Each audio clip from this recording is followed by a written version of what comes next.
আসসালামু আলাইকুম tiny world family, কেমন আছেন সবাই? আশা করি সবাই অনেক ভালো আছেন। আলহামদুলিল্লাহ, আমরাও সবাই ভালো আছি। তো নতুন আরেকটি ব্লগ শুরু করতে যাচ্ছি, আশা করছি আপনাদের ভালো লাগবে। তো গত ব্লগে আপনাদের সাথে শেয়ার করেছিলাম আমরা 4 দিনের জন্য একটা মিনি ভ্যাকেশনে গিয়েছিলাম মিশিগানের ভেতরেই 3 ঘন্টা দূরে, এটাকে সিলভার বিচ বলে আর স্টিভেনসন বিল বলে এই জায়গাটাকে। অ্যাকচুয়ালি আমরা সিলভার বিচ দেখার উদ্দেশ্যে গিয়েছিলাম, আর এই বিচের আশেপাশে যা ছিল আর কি টুকিটাকি ঘুরে দেখা বা এক্সপ্লোর করা যেটাকে বলে সেটা করেছি। মানুষ যায় আপনারতে বা ওয়েস্ট মিশিগানে আসলে ন্যাচারাল বিউটি দেখার জন্য আর একটু রিল্যাক্স করার জন্য। বিচে মনে করেন আপনি চাইলে এভরিডেই যেতে পারবেন, মানে এত ভালো লাগে গেলে, আর ওয়েদারটাও পারফেক্ট ছিল। তো আজকে আমরা বাসায় চলে যাব আর ভাবলাম যে যে অ্যাক্টিভিটিসগুলো করা হয়নি আজকে সেগুলো করব। তো এখানে পাশেই কিউরিয়াস কিডস মিউজিয়াম নামে একটা মিউজিয়াম ছিল বাচ্চাদের। এত সুন্দর ভেতরে অ্যাক্টিভিটিসগুলো, পিকচারে এতটা বোঝা যায়নি, কিন্তু ভেতরে এসে দেখলাম যে না, ওদের অ্যাক্টিভিটিস করার মতো অনেক অনেক জিনিস ছিল। $8 করে পার পারসন ছিল, বাচ্চা বড় সবারই $8 করে। তো পুরো দিনের জন্য আপনি এন্ট্রেন্স আর কি ঢুকতে পারবেন। এখানে দেখলাম যে বাচ্চাদের বার্থডে বলেন বা আরও অনেক ধরনের ইভেন্টসের জন্য ওরা সুযোগ করে রেখেছে। আর এক একটা পাশ এক এক রকম করে সাজিয়ে রেখেছে, যেটা কিনা বাচ্চাদের ব্রেইন ডেভেলপমেন্ট বলেন বা ওদের যে কিউরিসিটি থেকে যেটা জানতে চায় বুঝতে চায় সেটার জন্য একদম পারফেক্ট। জি, you want to do it? Okay. তো ফালাক, আজরাক, আদিয়ানও খুবই এনজয় করেছে, যদিও বা আদিয়ান মাশাল্লাহ বড় হয়ে গিয়েছে, 11 ইয়ার্স ওল্ড, কিন্তু ও তো এখনও সেই ছোট বাচ্চা। ও দেখা গিয়েছে ওদের সাথে খুব খুব মানে এনজয় করেছে। তো এই রুমটা ছিল হচ্ছে মানে ডগ কি বলে এটাকে, অ্যানিম্যাল ক্লিনিকের মতো করে রেখেছে। ডগকে শাওয়ার করানো থেকে শুরু করে কিভাবে গ্রুমিং করা হয় সব কিছু এখানে ছিল। তো ওরা একদম অ্যাপ্রন পরে খুব ফান করেছে। আর এই পাশটা ছিল হচ্ছে গ্রোসারি শপিংয়ের জন্য, পুরো একটা সেকশন করে রেখেছে। আজরাক তো ভীষণ খুশি কার্ড পেয়ে। Oh, you're buying everything? Save some for other people. Azrak. What are you doing? Picking up fruits? Wow. I'm shipping some apples. Good job. Do it too. Okay, let her do it. Keep doing it. Keep doing it. Oh, that's look at it. Oh, Wow. I'm strong. Adyan, let her have some fun. I'm strong. I don't understand you at all. Do it together. No, let her. She's doing just fine. Oh, come here, Adyan. You come here. Look. Uh-oh. Adyan, look at all the apples coming. Are you done shopping? Yeah, last bazaar loi aiche amar fuai. You didn't save for other people? Ar manche shopping kita kortate. I could get them more. No. Put it. Vegetables. Azrak knows where to put back. Put them there. Good job, Azraki. Apples. Put it in the cart. You're welcome. Good job. Apples in the cart. Where's fast? এটা ছিল বেসমেন্টে বাচ্চাদের জন্য আরেকটা section. আসলে আদিয়ান আর ফালাকের দেখা যায় ওদের ঝগড়া লেগে যায়, যতই একসাথে খেলুক দেখা যায় ফালাক যেটাতে হাত দিবে আদিয়ানেরও সেটাতে হাত দিতেই হবে, মানে সিবলিং রাইভালরি যেটাকে বলে। ওদের এগুলো দেখলে সামটাইম রাগ লাগে, আবার কখনো আবার একা একা হাসি। যেমন এখন এডিটিং করছিলাম আর হাসছিলাম যে কি যে কাণ্ড করে। তো সব কিছু তো আর রাখিনি, টুকটাক করে শেয়ার করছি, বাকিগুলো অনেক লম্বা হয়ে যায় আসলে ভিডিও। তো এই পাশেও ছিল এরকম মানে সায়েন্স মানে এক্সপেরিমেন্টাল জিনিসপত্র। আর এইটা ছিল বাবলস ক্রিয়েট করা সাবানের আর কি, ওরা ইয়ে করে রেখেছে ফ্যানের মতো, আর উপর দিকে টান দিলে দেখা যায় যে বড় করে একটা বাবলের ভেতর আর কি আপনি ঢুকবেন। তো কেয়ারফুলি এটা করতে হয়। তো আদিয়ান এটা অনেক সময় করেছে, ও এত এনজয় করেছে, সাথে ফালাক, আজরাক। তো মাশাল্লাহ অনেক বড় করে বাবলটা করেছিল। আর এই পাশটা দেখে আমি আমার ছোটবেলায় চলে গিয়েছিলাম। আমি শিওর আমার ব্লগ যারা দেখবেন তারাও আপনাদের ছোটবেলায় চলে যাবেন। কারা কারা এভাবে খেলেছেন? আমরা তো যত সোফার কুশন ছিল সবগুলোকে এরকম কিউবিকের মতো করে তারপরে আম্মার শাড়ি এনে উপর থেকে ঢেকে রেখে তারপরে ভেতরে খেলতাম আর কি। ওরা বলছিল এটা ফোর্ট, আমরা বলতাম গুহা বানিয়েছি, বা কোনো বলতাম যে রাজার রাজ্য, এরকম আর কি প্রিটেন্ড প্লে যেটাকে বলে।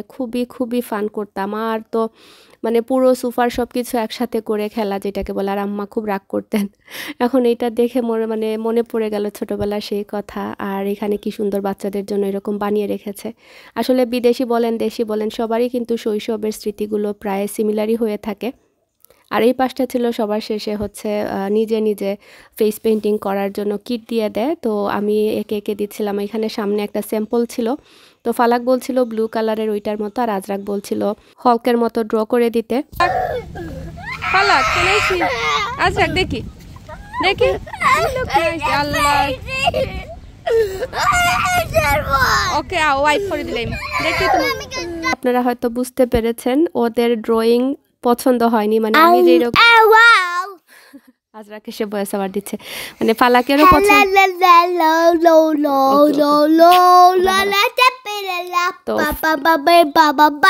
ওকে, যেটা বলছিলাম মানে আমি যেরকম পেইন্ট করে দিয়েছি ওদের কোনোটাই পছন্দ হয়নি, ফালাকেরও হয়নি, আজরাকেরও হয়নি।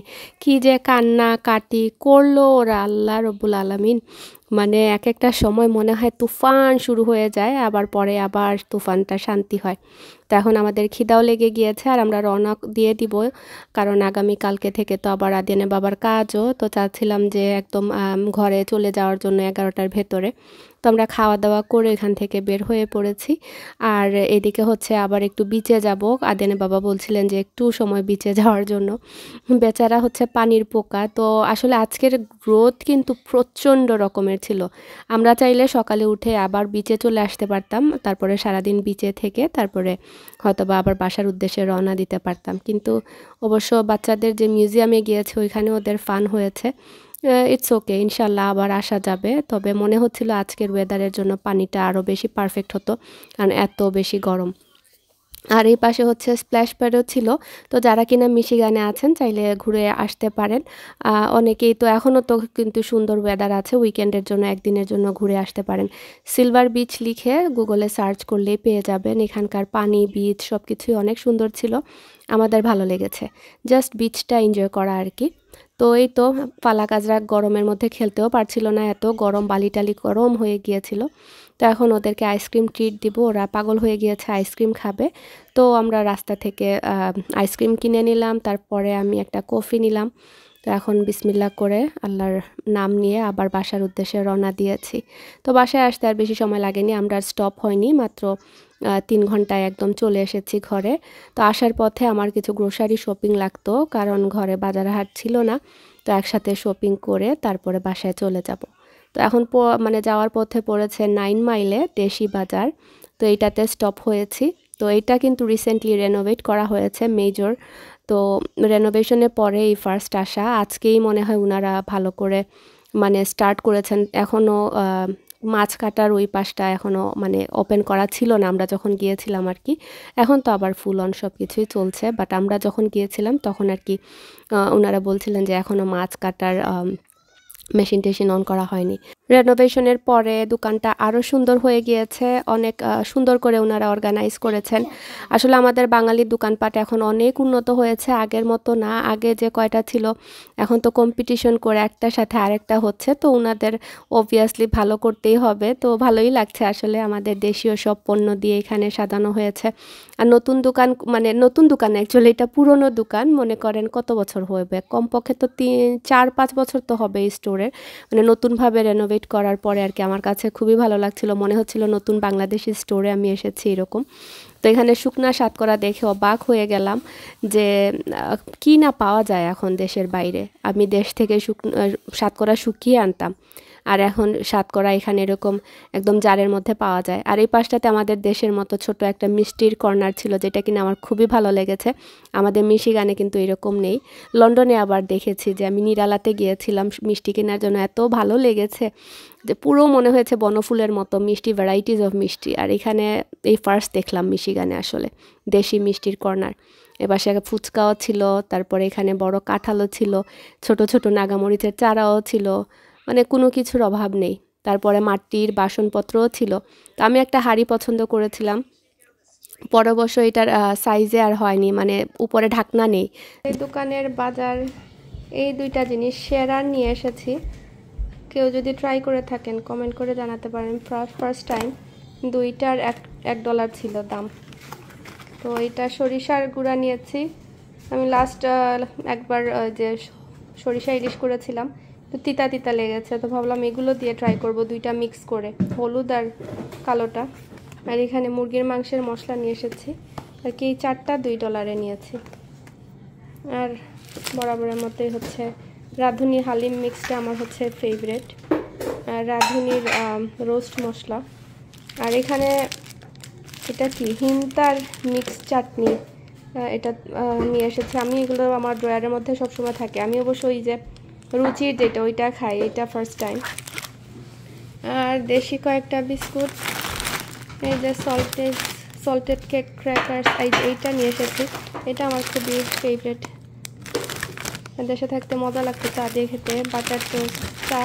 আচ্ছা, এই একটা জিনিস নিয়ে এসেছি, এটাও জানি না কেমন হবে, প্রাণের পটাটা। কেউ খেয়ে থাকলে কমেন্ট করে জানাবেন। এটা অনেক বড়, এটা $5 মনে হয় নিয়েছে, ওর 450 এরকম হবে, জানি না খেতে কেমন হবে। স্পাইসি বিস্কুট, দেখে একটু ইন্টারেস্টিং মনে হলো। আর এখানে কচুরমুখী, তারপরে হচ্ছে আপনার গুড়, কাঁচামরিচ, আদা কালকে ব্লেন্ড করে ফেলবো, টুকটাক বাজার আর কি। আর একটু আম নিয়ে এসেছি। আর এই যে আমাদের সব কিছু, এখন এগুলো গুছাতে হবে। এটাতে করে আমাদের লন্ড্রি সব কিছু নিয়ে এসেছি। লন্ড্রি সবসময় আমি আলাদা করে ব্যাগে করে নিয়ে আসি, যেহেতু রোড ট্রিপ, এই জন্য আরও ইজি হয়। নতুবা লাগেজে যদি এয়ারপ্লেনে আসি, তখন আলাদা একটা ছোট লাগেজে সব ওয়াশের কাপড় রেখে দিই, আসার পরে সাথে সাথে লোড দিয়ে দিই, এটা করে আর কোনো ঝামেলা থাকে না। তো এই তো বাচ্চারা টিভি দেখছে বসে।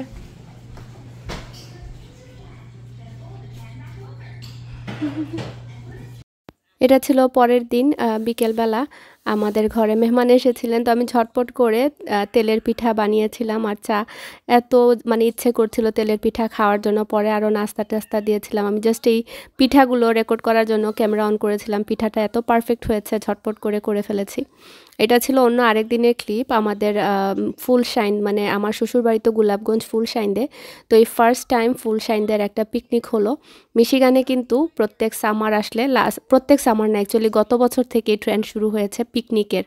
মানে প্রত্যেক এলাকার, মানে কুমিল্লা, চিটাগাং, সিলেটের ভেতরে ছাতক, জৈন্তা, মৌলভীবাজার, ফুলশাইন, মানে এক এক এরিয়ার দেখা যায় পিকনিক হয়।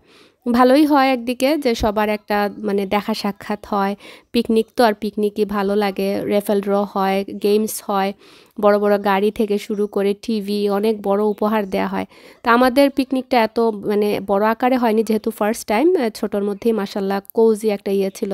তো আজকে কিন্তু আমার শরীরটা বেশি একটা ভালো লাগছিল না, তো আমি আস্তে আস্তে একদম লেট করে ফেলেছি, সকল ফান মিস করে ফেলেছি। আদিয়ানের বাবা এসেই কিন্তু আবার ক্যাম্পিংয়ে চলে গিয়েছেন 2 দিনের জন্য, বেচারার শান্তি নেই। আমি আসার পরে, মানে আমরা তো আসার পরেই উনি বের হয়ে গিয়েছেন, কারণ এটা ওনার কাজের কলিগদের সাথে ছিল আগে থেকে প্ল্যান করা। তো কি আর করা, এই জন্য আসলে আমার এনার্জিও ছিল না যে বাচ্চাদেরকে টেনে টুনে নিয়ে বের হই, তো এই জন্য লেট করে এসেছি। আর আজকের পিকনিকের যত গেমসের গিফটগুলো ছিল, সেগুলো স্পন্সর করেছে হচ্ছে আমার একটা দেবর, আদিয়ানের বাবা চাচাতো ভাই কাউসার। তো ওর ইনফরমেশন এখানে দিয়ে রাখবো। ওর একটা হচ্ছে ট্যাক্স ফাইলিং, তারপরে হচ্ছে হোম কেয়ার বিজনেস আছে, যারা মিশিগানে আছেন তারা চাইলে যোগাযোগ করতে পারেন। আমি স্ক্রিনে ওর ইনফরমেশন দিয়ে রাখবো। আর এটা ছিল এর আর পরের দিনের, মনে হয় ওই দিন আমার কিন্তু আরেকটা দাওয়াতও ছিল। আদিয়ানের বাবার ফ্রেন্ডের ছেলের গায়ে হলুদে যে আমরা গিয়েছিলাম, আপনারা অনেকেই বলেছেন আপু বিয়েতে গেলে বিয়ের ব্লগ শেয়ার করো, তো ওই বিয়েই আজকে, যেটার গায়ে হলুদে আমরা গিয়েছিলাম। তো ওইটার কিন্তু মেয়েদের জন্য ভাবিরা বাসায় একটা পটলাকের মতো করেছিলেন। তো আমি পটলাকে যাওয়ার জন্য কেকও বানিয়েছিলাম, বড় করে একটা ভ্যানিলা কেক। পরে আমার আরেকটা ফ্রেন্ড, ও যাওয়ার কথা ছিল, ও বলছিল যে ওর শরীর খারাপ করছে, যাবে না। তো ওইটা শুনে আমারও ভালো লাগছিল না। আমি শুধু পিকনিকে গিয়েছিলাম রেডি হয়ে, কেক টেক নিয়ে, ভেবেছি যে পিকনিকে থেকে ওইখানে চলে যাব। পরে ওর না করা শুনে আমিও আর বাদ দিয়ে দিয়েছি। পরে আমার ওই দেবরের বাসায় চলে যাই, ফালাকের সাথে তোর মেয়েরা আছে, তো ভাবলাম যে ওইখানে ওরা খেলবে, কারণ ফালাকও পাগল হয়ে গিয়েছিল। তো সব মিলিয়ে আসলে এত ইভেন্ট থাকে, এত প্রোগ্রাম থাকে, সবখানে অ্যাটেন্ড করাও সম্ভব হয় না। মানুষ একা, বাচ্চা 3টা নিয়ে আসলে মানে মাথার উপরে উঠে যায় মনে হয় সামটাইম। আর কোনো জায়গা থাকে যে আপনি মিস করতেও পারবেন না, যেমন এই বিয়েটা। আজকে আমার শরীর এত খারাপ ছিল, কোনো মতে রেডি হয়ে আজকে এসেছে, এই জন্য বিয়ের কোনো কিছুই তেমন একটা রেকর্ডও করা হয়নি। তবে বিয়েটা মাশাল্লাহ অনেক গ্র্যান্ড বিয়ে ছিল। আর টেবিলে বাংলাদেশের মতো করে খাবারও সার্ভ করা হয়েছে, যেটা কিনা এই ফার্স্ট টাইম মিশিগানে আমি দেখলাম। অবশ্য আমার আরেকটা দেবরের বিয়েতে এরকম সার্ভ করা হয়েছিল। তো আসলে বিয়ের অনুষ্ঠান বলেন আর যে কোনো গ্যাদারিং বলেন, সবার সাথে দেখা হয়, সৌজন্য সাক্ষাৎ হয়, ভালোই লাগে। আজকে এত গরম ছিল, আজরাক সোনা লিটারালি কাপড় টাপড় খুলে গরমে একদম পাগল হয়ে গিয়েছে। তো পরে শেষের দিকে ওকে একটা সিম্পল টি শার্ট পরিয়ে দিয়েছি। তো আজকের মতো এতটুকুই, সবাই ভালো থাকবেন, আসসালামু আলাইকুম।